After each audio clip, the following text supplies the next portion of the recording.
Thermodynamics and zeroth law of thermodynamics.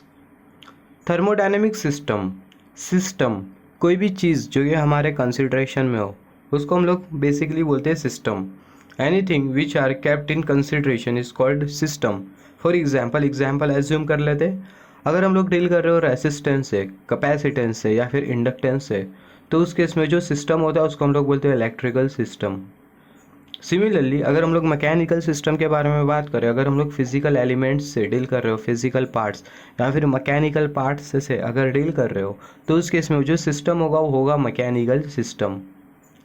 Similarly अगर हम लोग हीट, टेम्परेचर और मास से डील कर रहे हो, तो उस केस में जो सिस्टम होगा उसको हम लोग बोलेंगे थर्मोडायनेमिक सिस्टम। तो थर्मोडायनेमिक सिस्टम फॉर एग्जाम्पल अगर कंसिडर करें थर्मोडायनेमिक सिस्टम के, तो स्टीम लोकोमोटिव ये एग्जाम्पल होता है थर्मोडायनेमिक सिस्टम का। आईसी इंजन ये एग्जाम्पल होता है थर्मोडायनेमिक सिस्टम का। Boiling point of water, I mean boiling of water, ये भी एक एग्जाम्पल होता है थर्मोडायनेमिक सिस्टम का। तो ये कुछ बेसिक्स एग्जाम्पल है, फंडामेंटल एग्जाम्पल है थर्मोडायनेमिक सिस्टम के। तो जो थर्मोडायनेमिक सिस्टम है उसको क्लासीफाई किया गया है ओपन सिस्टम, क्लोज सिस्टम और isolated system.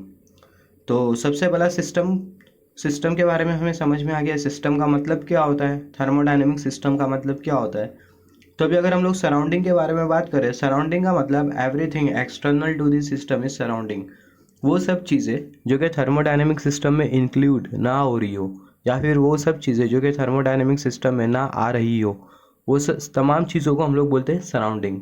Everything to the external to the system is surrounding. For example के हेल्प से हम लोग समझते हैं सराउंडिंग का मतलब क्या है, और यहाँ से हम लोग समझेंगे ओपन सिस्टम क्या होता है। तो यहाँ पर हमने कंसिडर किया ये है बीकर, ये बीकर में ये पानी गर्म हो रहा है, एक यूटेंसिल है, इसमें पानी गर्म हो रहा है, इसको हमने क्यू हीट प्रोवाइड किया। तो यहाँ पर ये जो है पूरा ये एक थर्मोडायनेमिक सिस्टम है। यहाँ पर ये जो पानी और ये जो कंटेनर है और ये जो हमने जो हीट प्रोवाइड किया, ये जितनी भी जो चीज़ है इसको हम लोग बोलेंगे थर्मोडायनेमिक सिस्टम। इसको छोड़ के बाकी जितनी भी जो पैरामीटर्स है उसको हम लोग कंसिडर करेंगे सराउंडिंग। तो यहाँ पर ये वाला जो सिस्टम होगा इसको हम लोग बोलेंगे ओपन सिस्टम। उसका रीज़न ये है कि अगर हम लोग देखिए जो पूरा जो सिस्टम है वो सराउंडिंग में खुला छोड़ दिया गया है, ये पूरी तरीके से ओपन है, हम लोग यहाँ पर देख सकते हैं ये सराउंडिंग में पूरी तरीके से एक्सपोज्ड है। तो ये जो सिस्टम होगा इसको हम लोग बोलेंगे ओपन सिस्टम। अभी हम लोग क्लोज सिस्टम को भी समझेंगे, जिसके हेल्प से जो ओपन सिस्टम है उसका मतलब भी हमें समझ में आ जाएगा।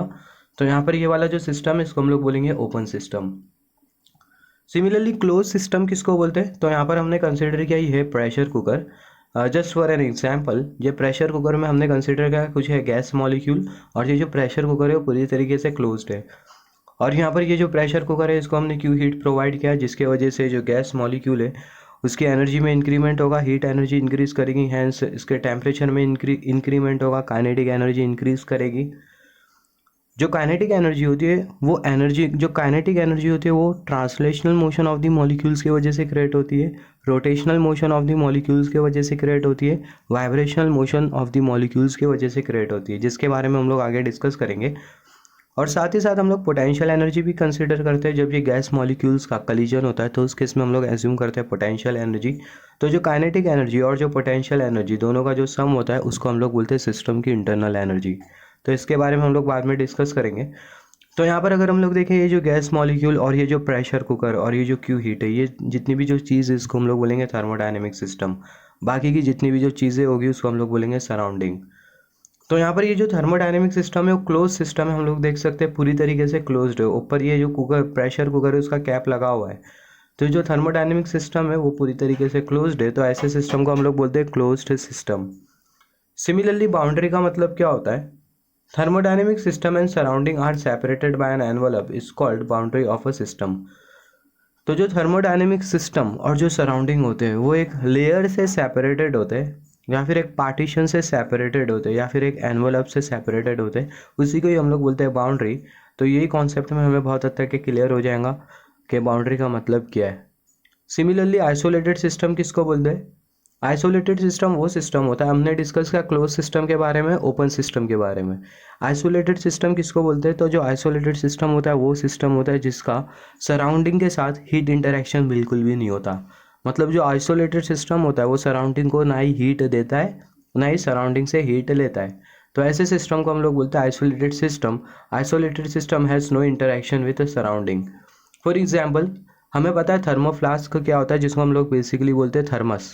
तो जो थर्मस होता है ये एक एग्जाम्पल होता है, सिर्फ ये एक एग्जाम्पल होता है आइसोलेटेड सिस्टम का। अगर हम लोग ये थर्मस में अगर गर्म पानी रखें तो जो गर्म पानी होता है वो बहुत हद तक के, या फिर हम लोग बोल सकते हैं लंबे समय तक के गर्म रहता है, फिर उसके बाद ठंडा हो जाता है।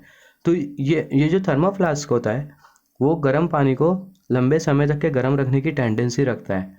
तो उस केस में जो थर्मोफ्लास्क केस को हम लोग बोल सकते हैं ये एग्जाम्पल होता है आइसोलेटेड सिस्टम का।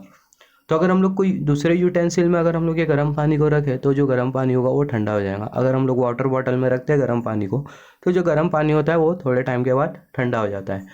मगर थर्मोफ्लास्क में जब हम लोग गर्म पानी रखते हैं तो उस केस में कम से कम 8 to 9 आवर्स के लिए जो गर्म पानी होता है वो गर्म होता है, फिर उसके बाद वो गर्म पानी ठंडा हो जाता है। तो यहाँ पर ये जो आइसोलेटेड सिस्टम, ये जो सिस्टम है इसको हम लोग एग्जाम्पल कंसिडर करते हुए चल सकते हैं आइसोलेटेड सिस्टम का। अगर ये गर्म पानी अगर कभी ठंडा ही नहीं होता, अगर ये हमेशा के लिए गर्म होता, तो उस केस में ये जो थर्मोफ्लास्क होता है इसको हम लोग बोल सकते थे ये आइसोलेटेड सिस्टम है। क्योंकि ये गर्म पानी ठंडे पानी में कन्वर्ट हो जाता है, इसको हम लोग आइसोलेटेड सिस्टम नहीं बोल सकते। तो ये एक एग्जाम्पल होता है थर्मोफ्लास्क, एग्जाम्पल होता है आइसोलेटेड सिस्टम का। तो यहाँ पर हमने डिस्कस किया आइसोलेटेड सिस्टम के बारे में। आइसोलेटेड सिस्टम वो सिस्टम होता है जिसका सराउंडिंग के साथ कोई हीट इंटरेक्शन नहीं होता। ये हमारा कॉमन सा एक्सपीरियंस है। फॉर एग्जांपल यहाँ पर हमने एक एग्जांपल एज्यूम किया है, यहाँ पर ये है ग्लास और ये ग्लास में पानी, और ये जो पानी का जो टेम्परेचर है वो है 80 डिग्री सेल्सियस।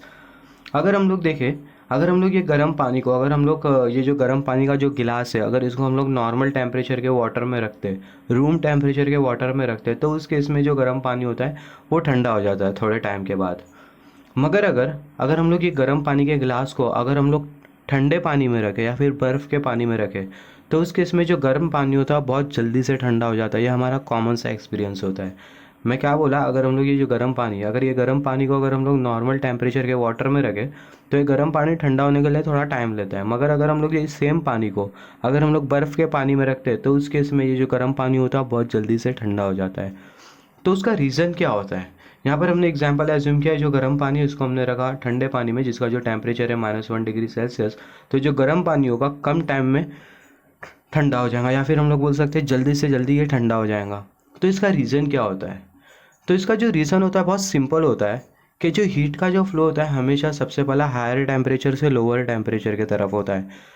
क्योंकि जो बॉडी होती है, गर्म वाला जो ऑब्जेक्ट होता है वो हायर एनर्जी स्टेट पर होता है, और जो ठंडा वाला जो ऑब्जेक्ट होता है वो लोअर एनर्जी स्टेट पर होता है। और जो गर्म वाला कोई भी जो सिस्टम होता है, कोई भी ऑब्जेक्ट अपने एनर्जी लेवल को मिनिमम रखने की कोशिश करता है।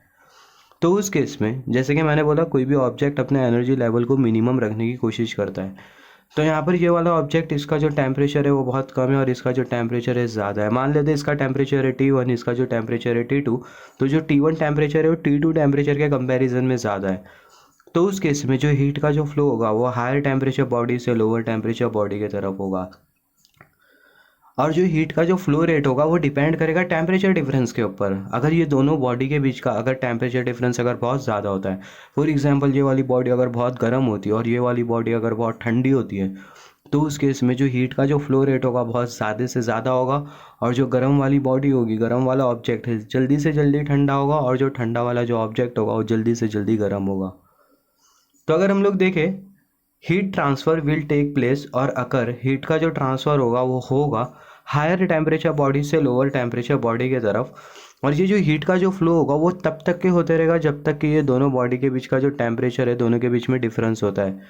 जैसे ये दोनों बॉडी के बीच का जो टेम्परेचर डिफरेंस है वो ज़ीरो हो जाए तो उस केस में जो हीट का जो फ्लो होगा वो ज़ीरो हो जाएगा। तो जैसे कि हमने डिस्कस किया, higher temperature body to lower temperature body only if there is a temperature difference.